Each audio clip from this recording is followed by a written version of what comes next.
மாணவ கண்மணிகள் அனைவருக்கும் என் இனிய காலை வணக்கங்கள். மாணவ கண்மணிகள் அனைவரும் நலமாக உள்ளீர்களா? மாணவ கண்மணிகள் தங்களுடைய வழிபாட்டினை கூறிவிட்டீர்களா? நன்றி. நான் ஒரு நல்ல ஆசிரியர். நான் உங்களுக்கு தாயாகவும் தந்தையாகவும் இருந்து முறையான கல்வியை அன்புடன் போதிப்பேன். நான் ஒரு நல்ல ஆசிரியர். நான் உங்களுக்கு தாயாகவும் தந்தையாகவும் இருந்து முறையான கல்வியை அன்புடன் போதிப்பேன். நான் ஒரு நல்ல ஆசிரியர். நான் உங்களுக்கு தாயாகவும் தந்தையாகவும் இருந்து முறையான கல்வியை அன்புடன் போதிப்பேன். அனைவருக்கும் என் இனிய காலை வணக்கங்கள். மாணவ கண்மணிகளை, நாம் நேற்று பார்த்த பாடப்பகுதியானது மொழிப்பயிற்சிகளை பற்றி பார்த்தோம்.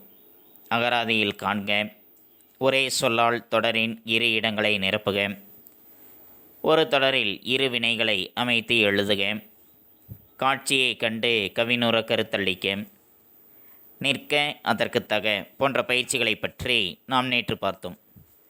அவற்றினை மாணவ கண்மணிகள் தங்களுடைய பாடப்புத்தகத்தில் தெளிவுற எழுதியிருப்பீர்கள் என எண்ணுகின்றேன். எவ்வித பிழையுமின்றி தெளிவுற அவற்றை எழுதி கொள்ளுங்கள். இன்று நாம் காண்பது இயல் 5 கசடர மொழிதல் என்ற இயலை பற்றி நாம் அறிந்து கொள்ள இருக்கின்றோம். கசடர, எவ்வித ஐயமுமின்றி குற்றமுமின்றி மொழிதல், அறிந்து கொள்வது. இந்த இயலை கற்பதனுடைய நோக்கம், கல்வி பெண்கள் முன்னேற்றத்தில் பெருமங்கு ஆற்றியுள்ளமையை உணர்ந்து பெண் கல்விக்கு தம் பங்களிப்பை நல்குதல். கல்வியானது பெண்களினுடைய முன்னேற்றத்தில் எந்தளவிற்கு மிகப்பெரிய பங்கை ஆற்றியிருக்கின்றது என்பதை உணர்ந்து பெண் கல்விக்கு தம்முடைய பங்களிப்பை நல்குவது. பெண்களினுடைய வாழ்க்கை முன்னேற்றத்தில் கல்வியானது எந்தளவிற்கு மிக இன்றியமையாத ஒன்றாக இருக்கின்றது என்பதை அறிந்து கொண்டு பெண் கல்விக்கு நம்மால் இயன்ற பங்களிப்பை நாம் நல்குவது. பலவாறான இலக்கிய வடிவங்களின் வழி கருத்துக்களை படித்து அறிதல். பல்வேறு விதமான இலக்கிய வடிவங்களின் வாயிலாக பல கருத்துக்களை படித்து அறிந்து கொள்வது. குறிப்பிட்ட தலைப்பின் கீழ் கருத்துக்களை திரட்டி கோவையாக எழுதும் திறன் பெறுவது. குறிப்பிட்ட ஒரு சில தலைப்புகளின் கீழ் கருத்துக்களை ஒன்றாக திரட்டி ஒரே கோர்வையாக அவற்றை எழுதக்கூடிய திறனை பெறுவது. நூலகத்தின் பயனறிந்து பயன்படுத்த முனைதல். நூலகத்தினுடைய பயன்பாடுகளை அறிந்து நூலகத்தினால் நமக்கு எந்தளவிற்கு பயன் இருக்கின்றது என்பதை அறிந்து நூலகத்தை பயன்படுத்த முயற்சி செய்வது. இடைச்சொல் உரிச்சொல் ஆகியவற்றில் எழுதுதலில் முறையாக பயன்படுத்துதல்.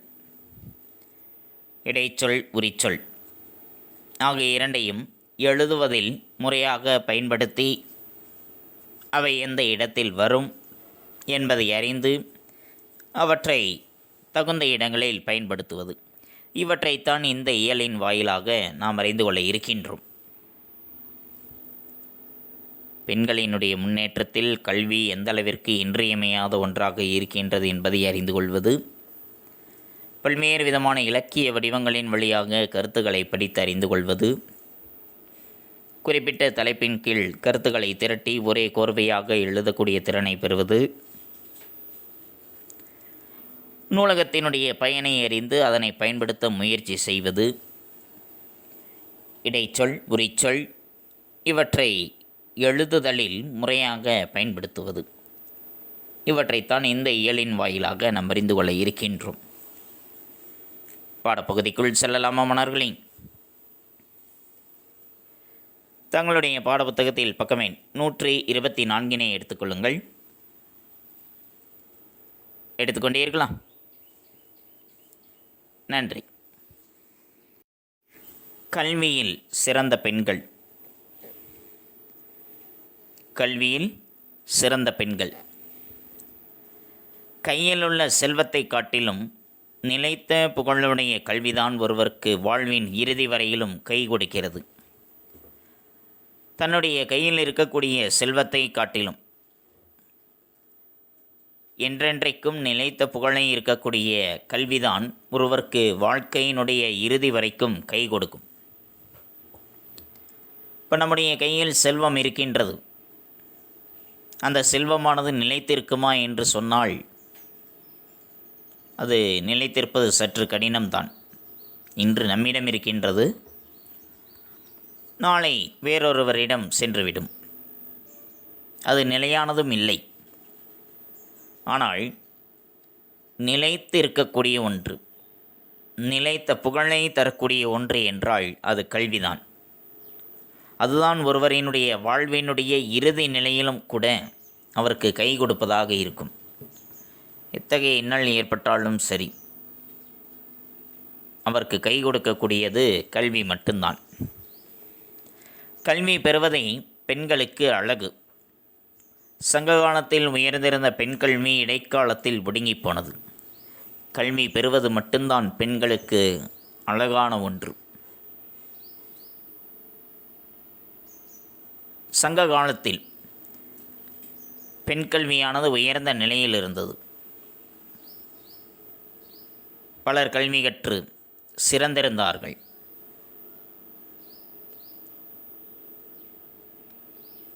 புலவர்களாகவும் சங்ககால பெண்கள் இருந்தார்கள். ஆனால் இடைக்காலத்தில் அத்தகைய கல்வி வழங்கக்கூடிய முறையானது ஒடுங்கி போய்விட்டது. வந்தவர்கள் போனவர்கள் சொன்ன கருத்துக்களை எல்லாமே ஏற்றுக்கொண்டு பெண்களை நாம் வீட்டிலேயே முடக்கி வைத்து விட்டோம். பெண் கல்வியை மீட்டெடுக்க உலகம் முழுவதும் சான்றோர் பலர் பாடுபட்டு இருக்கின்றார்கள். பெண்களுக்கு கல்வியை வழங்க வேண்டும், அவர்களுடைய அறியாமை என்ற இருளை அகற்ற அவர்களுக்கு கல்வி அறிவினை வழங்க வேண்டும் என்பதற்காக உலகம் முழுவதிலும் பல சான்றோர்கள் பெண் கல்விக்காக போராடியிருக்கின்றார்கள். மருத்துவர் முத்துலட்சுமி முதல் மலாலா வரை சாதனை பெண்கள் ஒவ்வொருவரினுடைய வரலாற்றிலும் ஒரு சோதனை காலமும் ஒரு வேதனை முகமும் இருக்கின்றது. மருத்துவர் முத்துலட்சுமி அம்மையார் என்னுடைய காலத்தில் இருந்து இன்று இருக்கக்கூடிய மலாலா வரைக்கும் பல சாதனை பெண்கள் இவ்வுலகில் இருந்திருக்கின்றார்கள். அவர்களினுடைய ஒவ்வொரு வரலாற்றையும் எடுத்து பார்க்கும் பொழுது அவர்கள் கடந்து வந்த ஒரு சோதனை மிகுந்த ஒரு காலம் இருக்கும், ஒரு வேதனையான முகமும் அவர்களுக்கு இருக்கும். அவற்றை கடந்துதான் சாதனை செய்திருக்கின்றார்கள். இனி பெண் கல்வி காலூன்றி கடந்து வந்த அந்த பாதைகளில் நடந்து செல்லும் வில்லிசையை செவிமடுப்போம். பெண் கல்வியானது இடைப்பட்ட காலத்தில் ஒடுங்கி போயிருந்த பெண் கல்வியானது எப்படி மீண்டும் திரும்ப வந்தது, அது கடந்து வந்த பாதை என்ன என்பதை வில்லுப்பாட்டின் வாயிலாக நமக்கு வழங்கி இருக்கின்றார்கள். பாடப்பகுதிக்குள் செல்வோமா? அந்த வில்லுப்பாட்டினுடைய குழு தலைவரும் அவருடைய குழுவினரும் வில்லுப்பாட்டின் வாயிலாக கல்வியில் சிறந்த பெண்களினுடைய வரலாற்றை பற்றி நமக்கு குறிப்பிடுகின்றார்கள். அவற்றை அறிவோமா? வில்லுப்பாட்டு குழு தலைவர் பாடலை பாடுகின்றார். குழுவினரும் கூட சேர்ந்து பாடுகின்றார்கள். தந்தனத்துவம் என்று சொல்லியே வில்லினில் பாட, ஆமாம் வில்லினில் பாட வந்தருள்வாய் தமிழ் மகளே. தந்தனத்துவம் என்று சொல்லியே வில்லினில் பாட, ஆமாம் வில்லினில் பாட வந்தருள்வாய் தமிழ் மகளே, ஆமாம் வந்தருள்வாய் தமிழ் மகளே என்று தங்களுடைய வில்லுப்பாட்டினை ஆரம்பிக்கின்றார்கள். குழுவினர் கேட்கின்றார்கள், அன்னை என்னண்ணே இன்னைக்கு எதை பற்றி பாடப்போகிறோம்? இன்றைக்கி என்ன தலைப்பை எடுத்துக்கொண்டு எதனை பற்றிய நாம் பாடப்போகின்றோம் என்று கேட்கின்றார்கள்.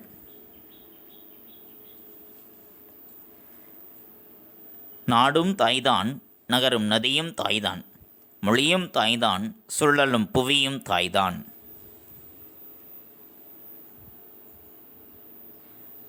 நாடும் தாய்தான், நகரும் நதியும் தாய்தான், மொழியும் தாய்தான், சுழலும் புவியும் தாய்தான்.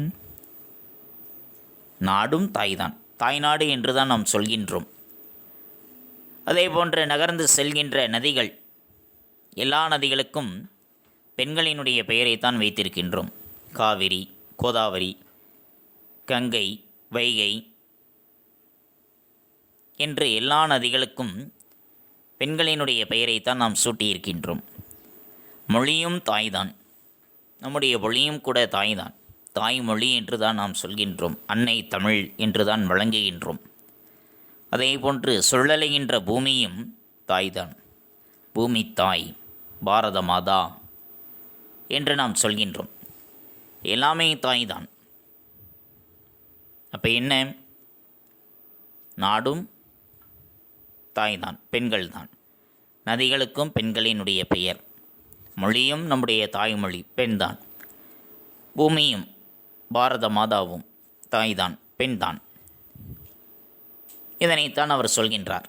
அவருடைய குழுவினர் கேட்கின்றார்கள், பீடிகை போடாமல் செய்திக்கு வாங்கண்ணே, பீடிகை போடாமல் விடுகதையாக சொல்லாமல் என்ன செய்தியை சொல்ல வருகின்றீர்கள், அந்த செய்திக்கு வாருங்கள் என்று கேட்கின்றார்கள். இப்படி எல்லாத்தையும் பெண்ணாக பார்த்து வணங்குற நாம வீட்டில் இருக்கும் பெண்ணை மதிக்கிறோமா? இப்படி அனைத்தையுமே பெண்ணாக நினைத்து வணங்குகின்ற நாம் நம்முடைய நாட்டையும், ஓடுகின்ற நதிகளையும், நம்முடைய மொழியையும், நாம் நிலைத்து நிற்கின்ற இந்த பூமியும் உலகமும், இப்படி எல்லாவற்றையும் பெண்ணாக பார்த்து வணங்கக்கூடிய நாம் அனைவருமே நம்முடைய வீட்டில் இருக்கக்கூடிய பெண்களை மதிக்கின்றோமா? நம்முடைய வீட்டில் இருக்கக்கூடிய பெண்களை மதித்து அவர்கள் கூறுவதை நாம் கேட்கின்றோமா என்று கேட்கின்றார். அதற்கு குழுவினர் சொல்கின்றார்கள், அன்னை, மதிக்க என்ன இருக்குது, எல்லார் வீட்லேயும் இப்படித்தானே. அதுக்கு குழுவினர் என்ன சொல்கின்றார்கள், இதில் மதிக்கிறதுக்கு என்ன இருக்குது, எல்லாத்து வீட்லேயும் எப்படியோ அதே போல தானே நம்ம வீட்லேயும். அனைவரையினுடைய வீட்லேயும் மதிக்கிறாங்க அப்படின்னா நாமளும் மதிக்கிறோம். அனைவரையினுடைய வீட்லேயும் மதிக்கலை அப்படின்னா நாமளும் மதிக்காமல் தானே இருக்கிறோம். எல்லாத்து வீட்லேயும் ஒரே மாதிரி தானே இருக்குது நிலைமை அப்படின்னு சொல்கின்றார். அதற்கு குழு தலைவர் சொல்கின்றார், சரி, இதுவே ஒரு பெண் ஆட்சியர் வந்தால் என்ன செய்வேன்? சரி, நீ சொல்கிறதே வைத்துக்கொள்வோம்.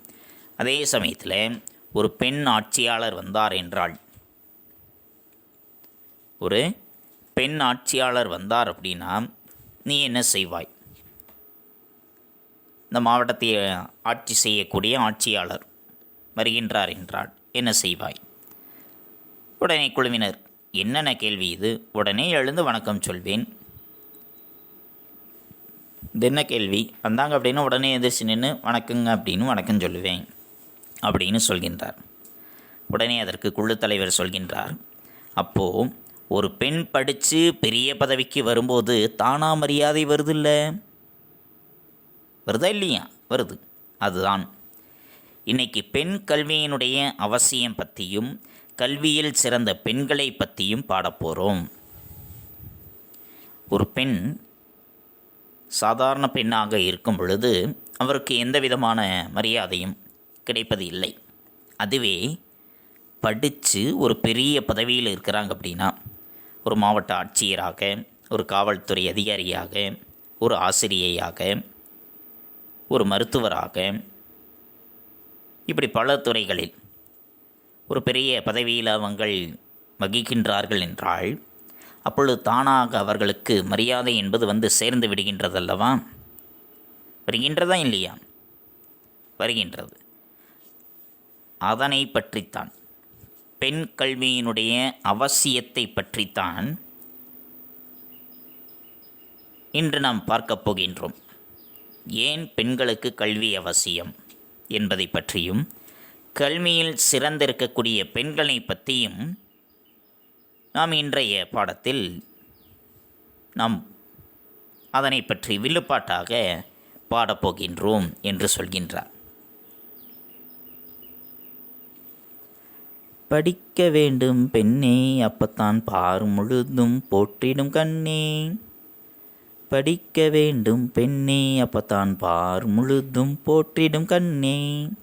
சுயமாய் சிந்திக்க துணையாகும் கல்வி, சொந்த காலில் நின்றிடவே உடனுதவும் கல்வி.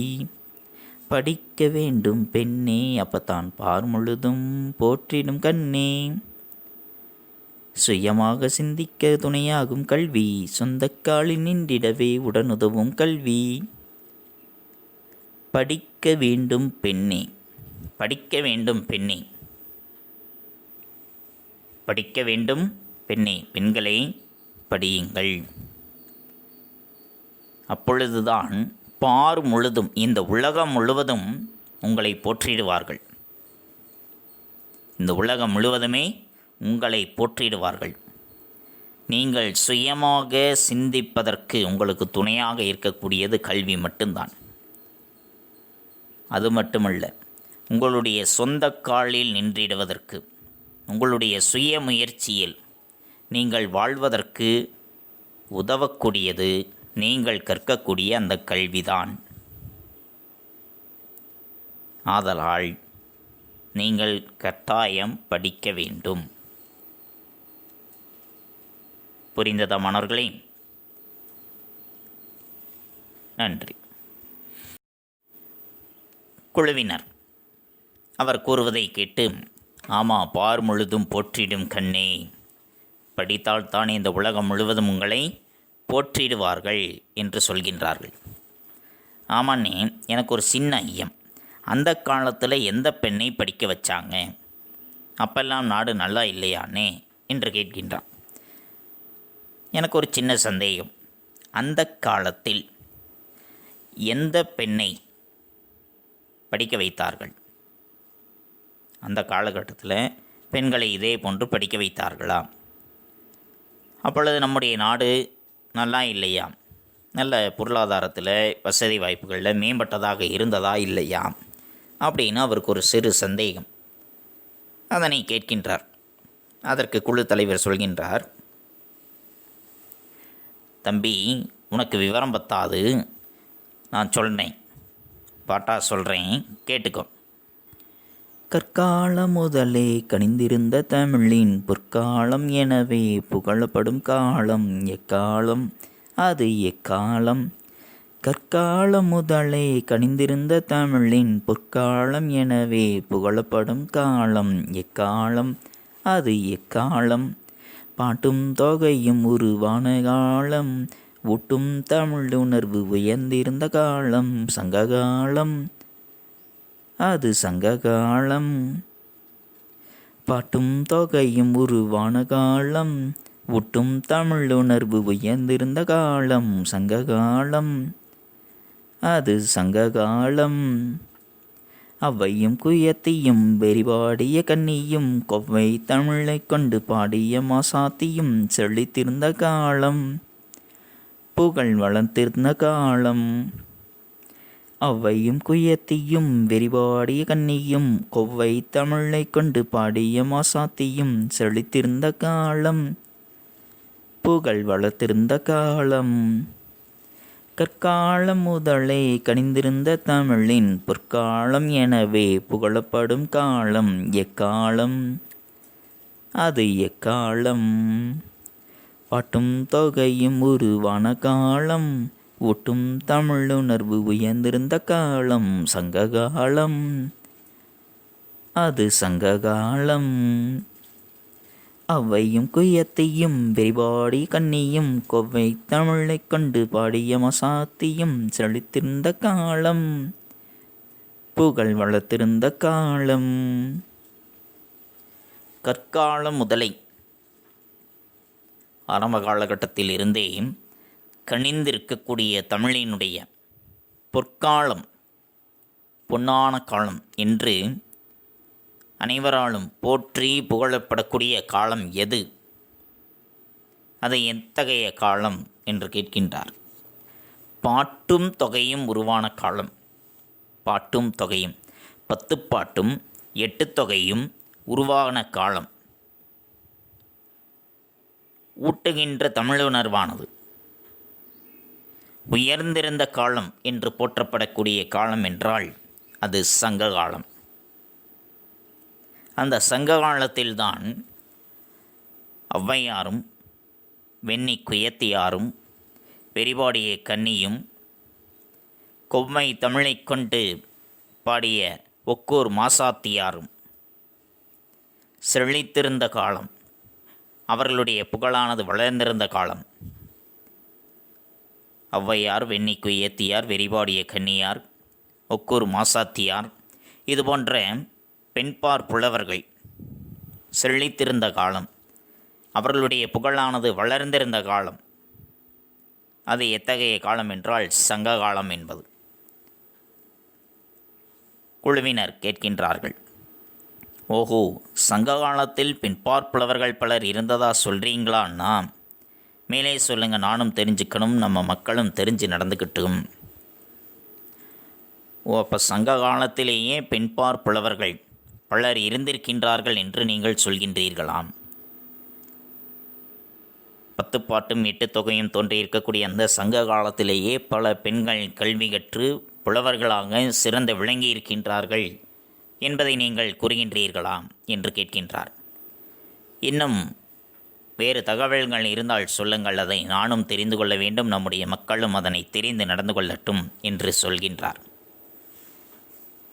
சங்க காலத்தில் இருந்த பெண்பார் புலவர்கள் ஔவையார், ஒக்கூர் மாசாத்தியார், ஆதிமந்தியார், வெண்ணி குயத்தியார், பொன்முடியார், அள்ளூர் நன்முல்லையார், நக்கண்ணையார், காக்கை பாடினியார், வெள்ளிவீதியார், காவற்பெண்டு, நப்பசலையார் போன்ற பல புலவர்கள் இருந்திருக்கின்றார்கள். அவர்களுள் ஒரு சிலரைத்தான் இதில் குறிப்பிடப்பட்டிருக்கின்றது. பல பெண்பார் புலவர்கள் இருந்திருக்கின்றார்கள் சங்க காலத்திலேயே. அதனைத்தான் வில்லுப்பாட்டு குழு தலைவர் மீண்டும் ஒரு பாடலாக குறிப்பிடுகின்றார். பெண்பார் புலவர்கள் வந்தாங்க, பெண்ணுணர்வை பாடலில் தந்தாங்க, தூது போனாங்க, துயரை தீத்தாங்க, ஓதும் தமிழ்நாளை உயர்வை பெற்றாங்க. பெண்பார் புலவர்கள் வந்தாங்க, பெண்ணுணர்வை பாடலில் தந்தாங்க, தூது போனாங்க, துயரை தீத்தாங்க, ஓதும் தமிழ்நாளை உயர்வை பெற்றாங்க. பல பெண்பார் புலவர்கள் சங்க காலத்தில் வந்தார்கள். பெண்களினுடைய உணர்வை பற்றி, அவர்களுடைய உணர்வை பற்றி, அவர்களுடைய வீரத்தை பற்றி தங்களுடைய பாடலின் வாயிலாக அவர்கள் கொடுத்தார்கள். அரசனுக்காக தூது சென்ற புலவர்களும் இருக்கின்றார்கள். அந்த அரசர்களுக்கு ஏற்பட்டிருக்கக்கூடிய துயரை, அவர்களுடைய துன்பத்தை தீர்த்த புலவர்களும் இருக்கின்றார்கள். தான் கற்ற தமிழால், ஓதும் என்றால் கற்ற, தான் கற்ற தமிழாலே பல உயர்வை பெற்ற புலவர்களும் இருந்திருக்கின்றார்கள். குழுவினர் கேட்கின்றார்கள் அவரிடம், படித்த பெண்களுக்கு கிடைத்த பெருமையை இன்னும் சொல்லுங்கள் என்று. சரி, இதே போன்று சங்க காலத்தில் அவர்களைப் போன்றே கல்வி கற்ற பெண்களுக்கு கிடைத்த பெருமை என்ன என்று இன்னும் சற்று விளக்கமாக எனக்கு சொல்லுங்கள் என்று கேட்கின்றார்கள். சமண மதமும் புத்த மதமும் வளர்ந்த காலத்திலே மாதவி மகள் மணிமேகலை கல்வி கற்ற பெண்ணாக இருந்தார்கள். சமண மதம், சமண சமயமும் புத்த சமயமும் வளர்ந்திருக்கக்கூடிய அந்த காலகட்டத்தில் மாதவியினுடைய மகள் மணிமேகலை என்பவர் கல்வியில் சிறந்த பெண்ணாக இருந்திருக்கின்றார்கள். அப்படியே அண்ணே, வேறு யாரெல்லாம் படித்து பெருமை அடைந்தாங்க என்று கேட்கின்றார்கள். பக்தி இலக்கியம், பக்தி இயக்கமானது வளர்ந்திருக்கக்கூடிய காலகட்டத்தில் காரைக்கால் அம்மையாரும் ஆண்டாள் முதலிய பெண்களும் தன்னுடைய இறைவனுக்கு தான் இயற்றிய பாடல்களாலேயே பாமாலை சூட்டினார்கள். சங்க காலத்திற்கு அடுத்து பக்தி காலம், பக்தி இயக்கம் என்பது வளர்ந்திருக்கக்கூடிய அந்த காலகட்டத்தில் காரைக்கால் அம்மையாரும் ஆண்டாளும் தான் எழுதிய பாடல்களின் வாயிலாகவே, தன்னுடைய பாடல்களின் மூலமாகவே தங்களுடைய இறைவனுக்கு பாமாலை சூட்டியிருக்கின்றார்கள். இவர்களைப் போன்று பல பெண்கள் சங்க காலகட்டத்தில் கல்வியில் சிறந்தவர்களாக இருந்திருக்கின்றார்கள். அவர்களுடைய வாழ்க்கை முறையை பற்றி, அவர்கள் எப்படி கல்வியில் சிறந்தவர்களாக இருந்தார்கள், எத்தகைய துயர்களை கடந்து வந்திருக்கின்றார்கள் என்பதை பற்றித்தான் மேலும் நாம் காண இருக்கின்றோம் என்று சொல்கின்றார். ஆமாண்ணே, நானும் கேள்விப்பட்டிருக்கேன். ஆனால் திரும்பவும் எனக்கு ஒரு ஐயம். இவ்வளவு பெண்கள் படிச்சிருந்த நம்ம நாட்டில் சில நூற்றாண்டுகளாக ஏன் பெண்ணடிமைத்தனம் வந்துச்சு? நானும் கேள்விப்பட்டிருக்கிறேன். காரைக்கால் அம்மையாரும் ஆண்டாளும் இறைவனுக்கு பாமாலை சூட்டியிருக்கின்றார்கள். அதேபோல் சமண சமயமும் பௌத்த சமயம் வளர்ந்திருக்கக்கூடிய காலகட்டத்தில் மணிமேகலை கல்வி கற்ற பெண்ணாக இருந்திருக்கின்றார் என்பதை பற்றி நானும் கேள்விப்பட்டிருக்கின்றேன். ஆனால் மீண்டும் எனக்கு ஒரு சந்தேகம். அது என்னவென்றால், இவ்வளவு பெண்கள் படித்திருந்த நம்முடைய நாட்டில் ஏன் சில நூற்றாண்டுகளாக பெண்ணடிமைத்தனம் என்பது வந்தது? என்ன காரணத்தினால் என்று கேட்கின்றார். தம்பி, நல்ல கேள்வி கேட்டேன். நான் சொல்கிறேன் கேளும். ஆணும் பெண்ணும் இயற்கை படைப்பிலே சமமென்று நினைச்சாங்க. முன்னோர்கள் சரியாக வாழ்ந்தாங்க.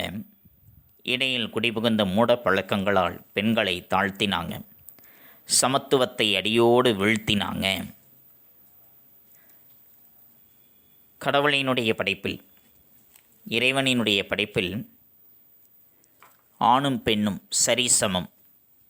ஆணாக இருந்தாலும் சரி, பெண்ணாக இருந்தாலும் சரி, இருவருமே சரிசமமானவர்கள்தான்.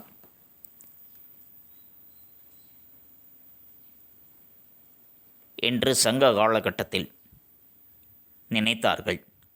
நம்முடைய முன்னோர்களும் அதன்படி அவர்களும் சரியாகத்தான் வாழ்ந்தார்கள். இருவருமே சரிசமமானவர்கள்தான் கடவுளினுடைய படைப்பில்.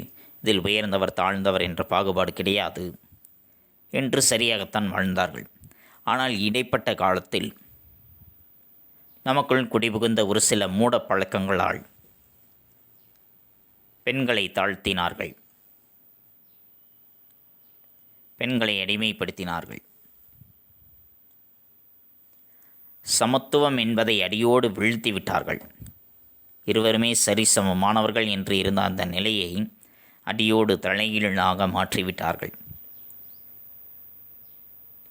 ஆண்கள் மட்டும்தான் உயர்ந்தவர்கள், அவர்களுடைய சொல்லை கேட்டுதான் நடக்க வேண்டும், வெளியே செல்லக்கூடாது, யாரையும் சந்திக்கக்கூடாது, கல்வி கற்கக்கூடாது,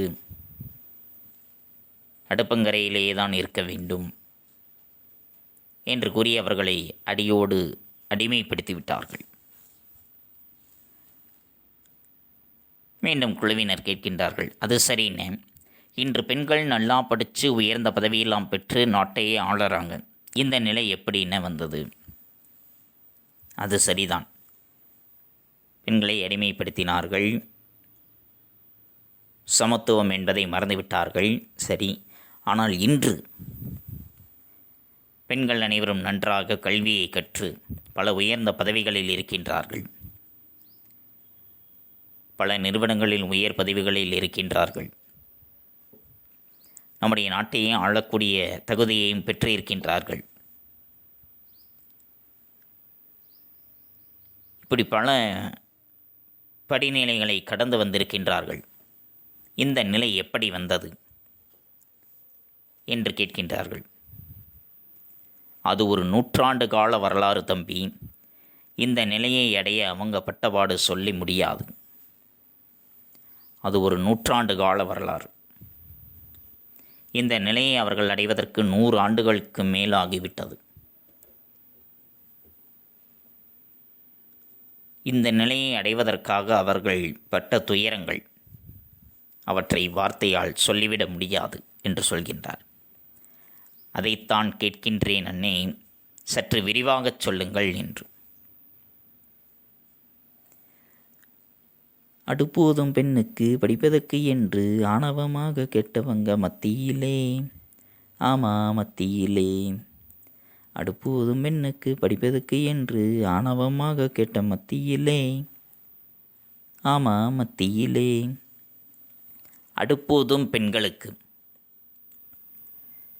படிப்பதற்கு என்று ஆணவமாக கேட்டவர்களினுடைய மத்தியில்,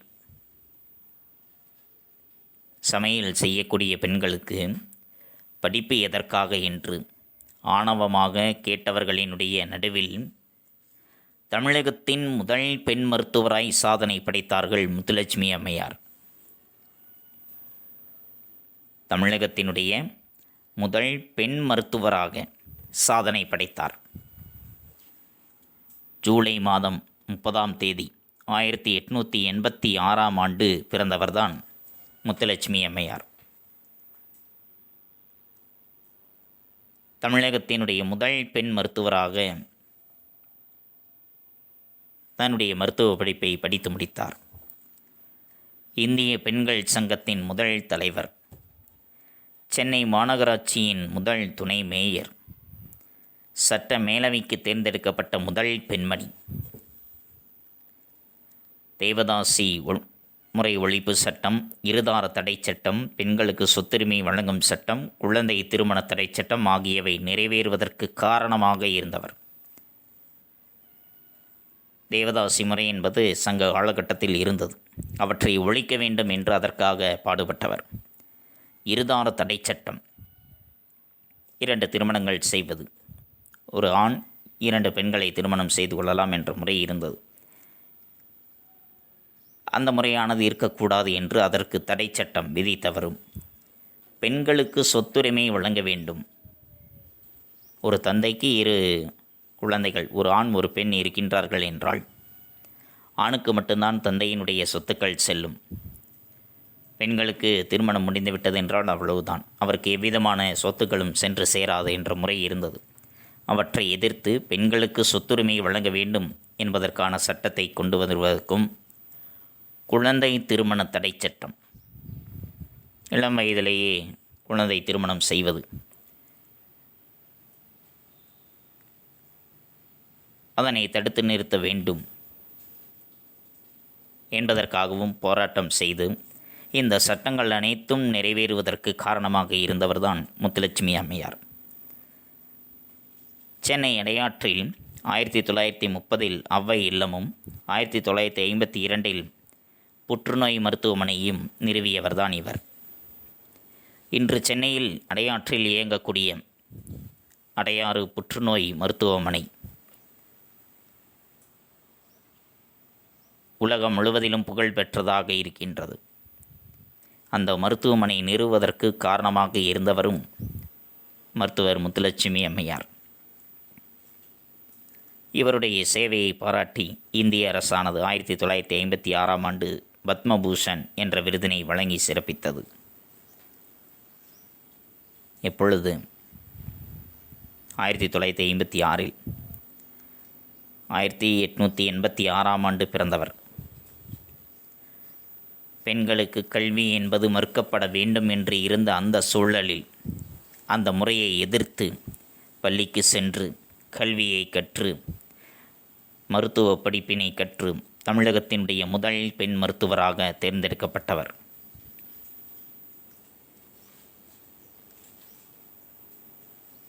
அது மட்டுமல்லாது இந்திய பெண்கள் சங்கத்தினுடைய முதல் தலைவராகவும் தேர்ந்தெடுக்கப்பட்டவர். சென்னை மாநகராட்சியினுடைய முதல் துணை மேயராகவும் இருந்திருக்கின்றார். அதேபோன்று சட்ட மேலவைக்கு தேர்ந்தெடுக்கப்பட்டிருக்கக்கூடிய முதல் பெண்மணியாகவும் இருந்திருக்கின்றார். இத்தகு சேவைகள் செய்திருக்கக்கூடிய முத்துலட்சுமி அம்மையார் அவர்கள் ஜூலை மாதம் 22ஆம் தேதி 1968ஆம் ஆண்டு இயற்கை எய்தினார். அடுப்போதும் பெண்ணுக்கு படிப்பதற்கு என்று சொன்னவர்களின் மத்தியில் முதல் பெண் மருத்துவராக சாதனை படைத்தார்கள்.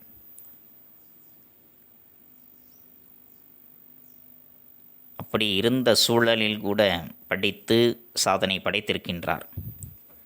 இப்பொழுது நமக்கு கல்வி கற்பதற்கென்று ஏராளமான வாய்ப்புகள் இருக்கின்றது. தடை சொல்வதற்கு ஒருவரும் இல்லை.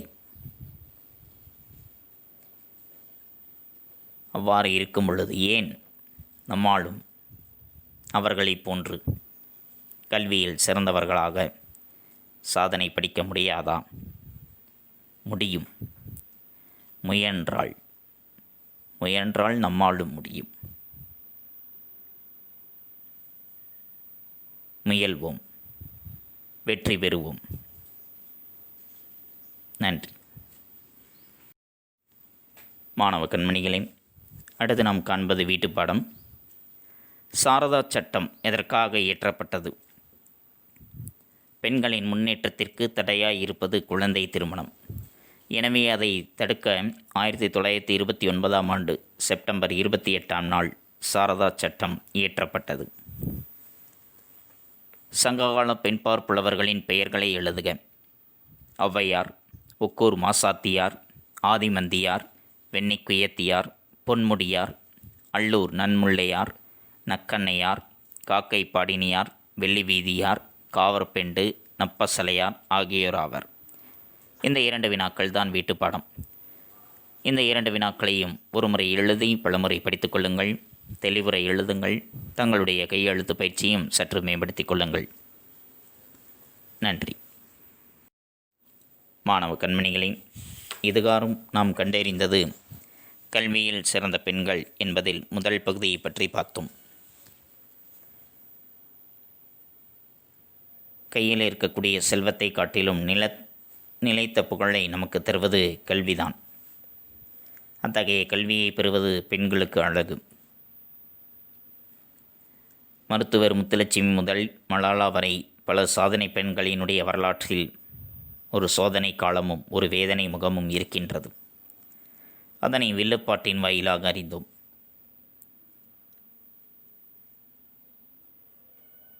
நாடாக, நதியாக, மொழியாக, பூமியாக பெண்களை வணங்கக்கூடிய நாம் வீட்டில் இருக்கின்ற பெண்களை மதிக்கின்றோமா?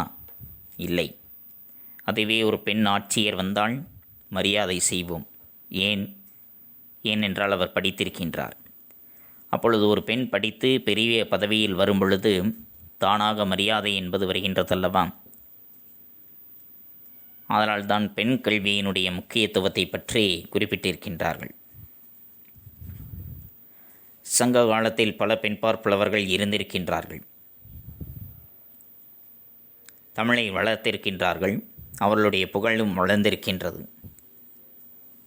சமண சமயமும் பௌத்த சமயம் வளர்ந்திருந்த காலத்தில் மாதவி மகளான மணிமேகலை கல்வி கற்ற பெண்ணாக இருந்திருக்கின்றார்கள்.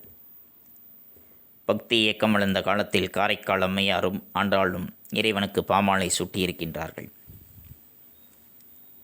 இவ்வளவு பெண்கள் படித்திருந்த நம்முடைய நாட்டில் சில நூற்றாண்டுகளாக ஏன் அடிமைத்தனம் வந்தது என்றால், இடையில் குடிபுகுந்த ஒரு சில மூடப்பழக்கங்களால் பெண்களை தாழ்வாக நடத்தி சமத்துவத்தை அடியோடு வீழ்த்திவிட்டார்கள். மீண்டும் அந்த நிலையை அவர்கள் அடைவதற்கு ஒரு 100 ஆண்டு காலம் ஆகிவிட்டது. அந்த நிலையை அடைவதற்கு அவர்கள் பட்ட துயரங்களை வார்த்தையால் சொல்லிவிட முடியாது. அடுப்போதும் பெண்ணுக்கு படிப்பதற்கு என்று ஆணவமாக கேட்டவர்களினுடைய மத்தியில் தமிழகத்தினுடைய முதல் பெண் மருத்துவராக சாதனை படைத்தார்கள் முத்துலட்சுமி அம்மையார். அது மட்டுமல்லாது இந்திய பெண்கள் சங்கத்தின் முதல் தலைவராகவும், சென்னை மாநகராட்சியின் முதல் துணை மேயராகவும், சட்ட மேலவைக்கு தேர்ந்தெடுக்கப்பட்ட முதல் பெண்மணியாகவும் பதவி வகித்தவர். அடையாற்றில் ஔவை இல்லமும் புற்றுநோய் மருத்துவமனையும் நிறுவியவர் இவர். இதனை பற்றித்தான் இன்றைய பாடப்பகுதியில் நாம் கண்டறிந்தோம்.